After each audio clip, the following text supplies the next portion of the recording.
So ఏంటి నిన్నేమో మంచి దృశ్యాలు కనిపిస్తున్నాయి కళ్ళ ముందు, కానీ అదేం పెద్ద ఎండ్ కార్డు పడేటటువంటి పరిస్థితి లేదు. సో ఇన్నాళ్ళు ఉన్నటువంటి అనేక వివాదాలకు చెక్ పడింది అనుకుంటున్నాం, కానీ అట్లా జరిగేటటువంటి అవకాశాలు లేవు అని చెప్పేసి వైసీపీ కారుమంచి రమేష్ గారు, అలాగే బండారు రామ్మోహన్ రావు గారు కూడా అదే చెప్తున్నారు. పవన్ కళ్యాణ్ గారు దీని మీద ఒక ఇనిషియేట్ తీసుకొని ఈ వివాదానికి తెరపెట్టాల్సినటువంటి బాధ్యత ఆయన మీదే ఉంది.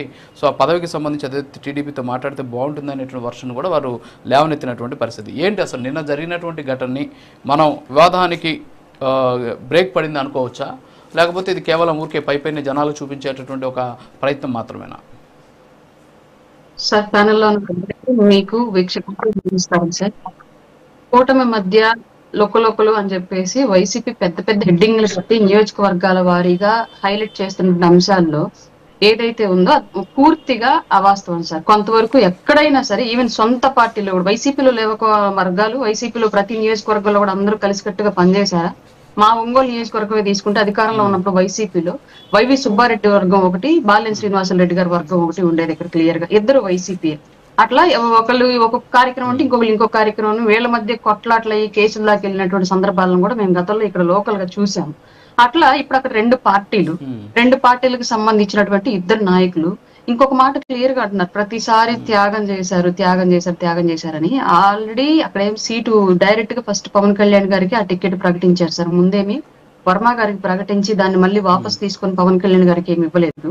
ఎలా అయితే పవన్ కళ్యాణ్ గారి కోసం పిఠాపురంలో వర్మ గారు త్యాగం చేశారు అని చెప్తున్నారు, రాష్ట్ర వ్యాప్తంగా ఉన్నటువంటి అన్ని నియోజకవర్గాల్లో కూడా ఒక పార్టీకి టికెట్ ఇస్తే మరి మిగతా రెండు పార్టీలు కూడా త్యాగం చేసినట్టే మనం పరిగణలోకి తీసుకోవాలి.